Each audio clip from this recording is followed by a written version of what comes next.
సుమన్ టీవీలో మీ business promotions కోసం ఈ కింది నెంబర్ను సంప్రదించగలరు.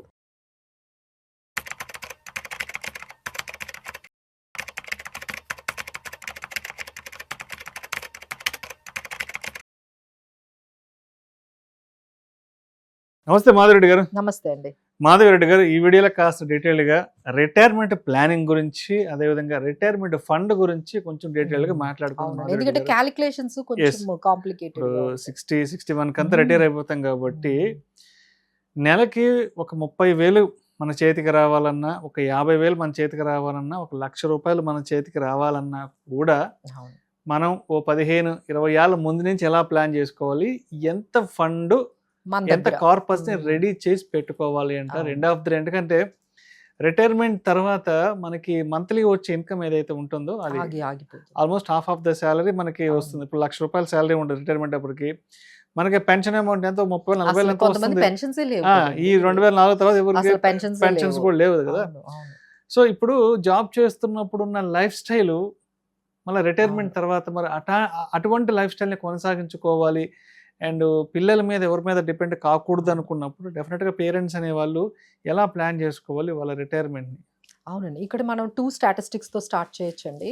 ఒక 2050 కల్లా ఆల్మోస్ట్ మన ఇండియన్ పాపులేషన్ 10% వరకు అబౌవ్ 60 years వాళ్ళే ఉంటారు. అంటే ఏజింగ్ అయిపోతూ ఉన్నారు. అంటే ఎక్కువగా పెద్దవాళ్ళు మనకి కనిపిస్తారు అనమాట. ఎందుకంటే ఇప్పుడు మనం యంగెస్ట్ పాపులేషన్.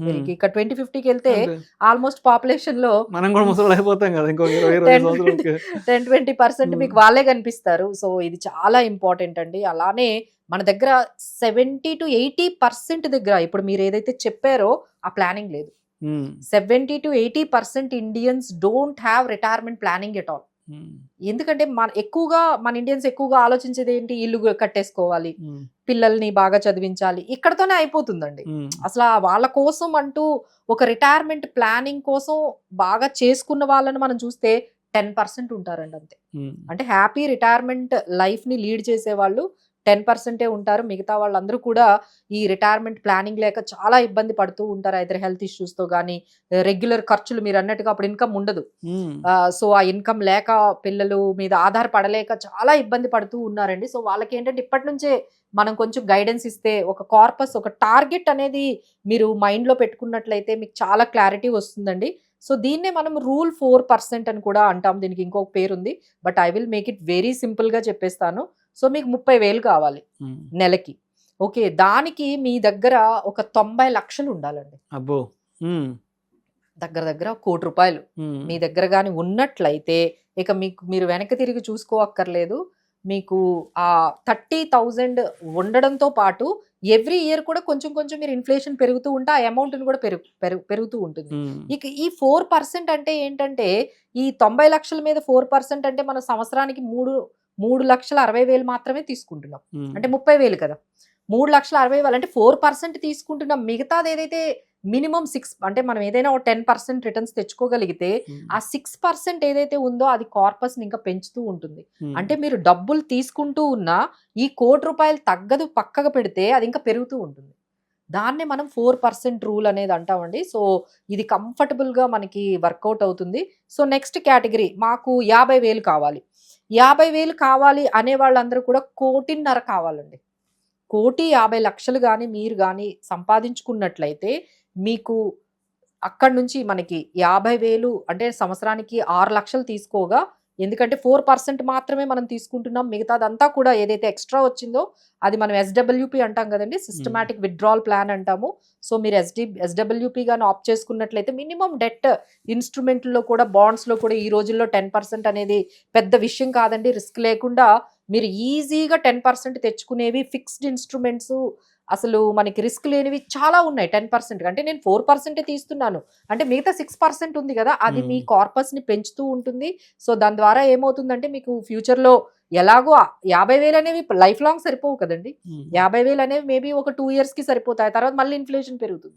మీకు 70,000 కావాలన్నా మీరు తీసుకోవచ్చండి. ఎందుకంటే ఆ 4% తీసుకుంటున్నాం, మిగతా 6% అనేది క్యాపిటల్ అనేది పెరుగుతూ ఉంటుంది. సో నెక్స్ట్ క్వశ్చన్ ఏంటంటే 1,00,000 కావాలి మనకి. సో 1,00,000 కావాలి అంటే మన దగ్గర 3 crores ఉండాలి. 3 crores గానీ మీరు సంపాదించుకున్నట్లయితే, అంటే ఇప్పుడు చాలా మంది ఐటీ ఎంప్లాయీస్‌ని కూడా చూస్తున్నాం గదండీ! వాళ్ళు కూడా ఈ స్ట్రెస్‌ని భరించలేకపోతున్నారు. వాళ్ళు 60 వరకు గాదు. 50కే అసలు ఫైర్ ఫైనాన్షియల్ 50కే మాకొద్దు మేడం. మీరు ఎంతో చెప్పేయండి. మేము ఆ అమౌంట్‌ని మేము ఏర్పాటు చేసుకుంటాము. మేము ఈ టెన్షన్స్ అయితే భరించలేకుండా ఉన్నాం అంటున్నారు. సో, వాళ్ళందరూ అయితే ఎవరైతే ప్రోగ్రామ్ చూస్తున్నారో, మీ దగ్గర గానీ 3 crores ఉంటే, మీ ఎక్స్‌పెండిచర్ 1 lakh ఉంటే హ్యాపీగా జాబ్ మానేయొచ్చు. మీకు ఎవ్రీ మంత్ 1 lakh వచ్చేస్తుంది. ఆ తర్వాత ఓన్లీ 4% తీసుకుంటున్నాం కాబట్టి మీ కార్పస్ కూడా పెరుగుతూ ఉంటుంది. అది ఇన్‌ఫ్లేషన్‌ని కూడా బీట్ చేస్తుంది. బట్ ఏంటంటే ఈ 3 crores లేకపోతే 1.5 crores మరి ఇవన్నీ మనం సంపాదించుకోవాలంటే we have to start very early అండి. మీరు ఏం పెద్ద ఇంపాసిబుల్ ఏం కాదండి. ఎవ్రీ మంత్ మీరు ఒక 15,000 15 years చేశారంటే 1 crore అయిపోతుంది. అదే మీకు 10 crores కావాలనుకోండి, మీరు 30 years చేయాలి. అంటే మీరు 30 years నుంచి నెక్స్ట్ 30 years అంటే మీ రిటైర్మెంట్ ఏజ్ 60 వస్తుంది. మీరు ఎవ్రీ మంత్ 15,000 30 years చేసుకుంటూ వెళ్తే మీకు 10 crores వస్తాయండి. సో ఈజీ అండి. బట్ ఓన్లీ ఏంటంటే మీరు ఎర్లీగా స్టార్ట్ చేసేయాలి. మీరు 30 years ఉన్నప్పుడే మీరు 15,000 ఎస్ఐపి చేయడం మొదలు పెడితే మీరు 60 years వచ్చేటప్పుడు 10 కోట్లు ఉంటాయి కదండి. ఇట్స్ నాట్ సో టఫ్ అండి. ఇదేం పెద్ద ఇంపాసిబుల్ క్యాలిక్యులేషన్స్ ఏమీ కాదు. ఇదంతా కూడా ఏంటంటే కాంపౌండింగ్ దట్ ఈస్ పాసిబుల్. మీరు 30 yearsకి 30-40 yearsకే మీరు ఇలాంటివి మొదలు పెడుతూ ఉంటే ఈజీగా మనం అన్న ఈ 3 crores 5 crores 10 crores అసలు ఇంపాసిబుల్లే కాదండి. Thank you so much Madhavi Reddy గారు. సో రిటైర్మెంట్ ప్లానింగ్ అనేది ఎలా చేసుకోవాలి, అండ్ ఉద్యోగం అంటే రిటైర్మెంట్ నాటికంటే ముందే ఒక 20-30 ఏళ్ళ ముందు మనం రిటైర్మెంట్ ప్రణాళిక కనుక చేసుకుంటే రిటైర్మెంట్ తర్వాత మన లైఫ్ని ఎలాగా రాజు ఎలాగా దర్జాగా ఎలా లీడ్ చేయొచ్చు అని చాలా చక్కగా తెలియజేశారు. థ్యాంక్ యూ సో మచ్ అండి.